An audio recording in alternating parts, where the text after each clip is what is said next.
Everyone is telling you that AI thumbnails are the ultimate cheat code for faceless channels. They show you these hyper-realistic, neon-soaked images of people with too many teeth and suggest that all you need is a mid-journey subscription to finally crack the algorithm. But here's the reality. Most AI-generated thumbnails are currently killing channels faster than a copyright strike. So today, I'm going to tell you why your AI-generated art might be the reason your views are flatlining, and the specific way the winners are using AI to actually boost their growth without looking like a bot. Don't get me wrong, I love technology. If a machine can do my dishes and my graphic design, I'm all for it.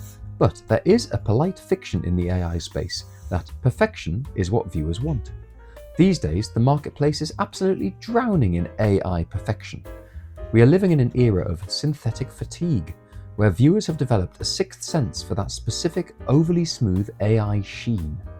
According to recent data, CTR, click-through rate, for obviously AI thumbnails is beginning to plummet in several niches because users are starting to associate those images with low-effort AI-generated content that lacks a human soul. We've reached a point where too perfect is actually a red flag. Why is this happening? It's not because the AI isn't impressive, it's because impressive is often confused with trustworthy. When someone sees a thumbnail that is clearly a 100% AI-generated landscape or a weirdly muscular man who doesn't really exist, their brain makes a split-second decision. If the creator didn't even put in the effort to take a photo or design a real image, why would I believe the content of the video is any better?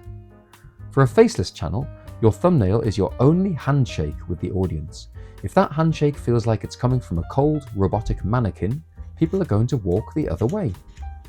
The first way AI thumbnails kill growth is what I call the prompt and praise strategy.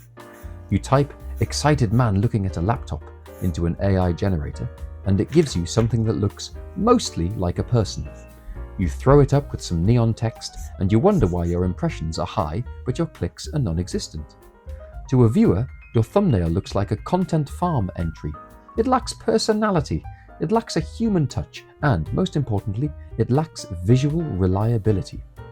People don't click on cool images, they click on things that feel like a real human being has something important to tell them. And if you're a faceless channel, your greatest challenge is already humanizing your brand. Using a 100% AI thumbnail is like putting up a brick wall between you and your audience. You cannot automate connection. This leads us to the context mismatch problem. AI is brilliant at making stuff, but it's terrible at understanding meaning. I've seen channels use stunning AI art that has absolutely nothing to do with the video's actual value. You see a thumbnail of a futuristic city for a video about digital budgeting. It looks cool for half a second, but it's a bait and switch. When the viewer clicks and sees a spreadsheet, they feel cheated. These days, the algorithm rewards satisfied views, not just clicks. If your AI thumbnail is writing a check that your content can't cash, your average view duration will tank, and YouTube will stop showing your video. Pretty isn't the goal, accurate is. If your thumbnail doesn't reflect the soul of the video, it's just a very elaborate lie. Now, let's talk about how the winners actually use AI, because it isn't all doom and gloom. The creators who are seeing a boost from AI aren't using it to make their thumbnails, they're using it to enhance them. They follow the human-led, AI-fed rule. They take a real photo, perhaps of their hand, a physical object, or a simple clipboard like this one, and then use AI for generative fill or to clean up lighting. They use AI to remove a messy background or to add a specific element that would be impossible to photograph. They keep the core of the image human and real and use the AI as the varnish.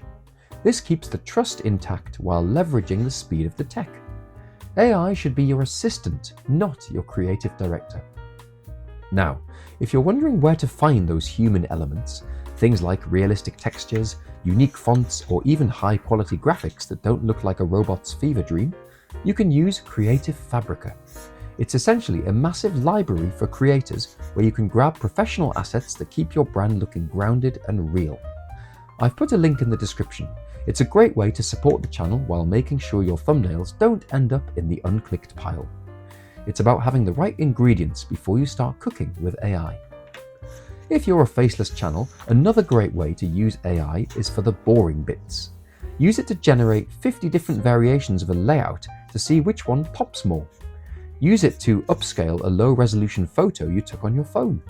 Or use it to brainstorm color palettes that harmonize perfectly with your brand. These uses can save you hours of mucking about without ever sacrificing the realness that you're after. If you're using AI to avoid work, it will kill you. If you're using AI to do better work, it will boost you. Let's talk about the brand recognition trap. If you use generic AI-generated characters, you look like everyone else. If I see 5 thumbnails in my feed that all have the same Mid-Journey V6 aesthetic, I can't tell you which one is yours. You're becoming invisible in a sea of perfect pixels. The winners are leaning into lo-fi authority. They want images that look like a human made them, even if that human had some AI help.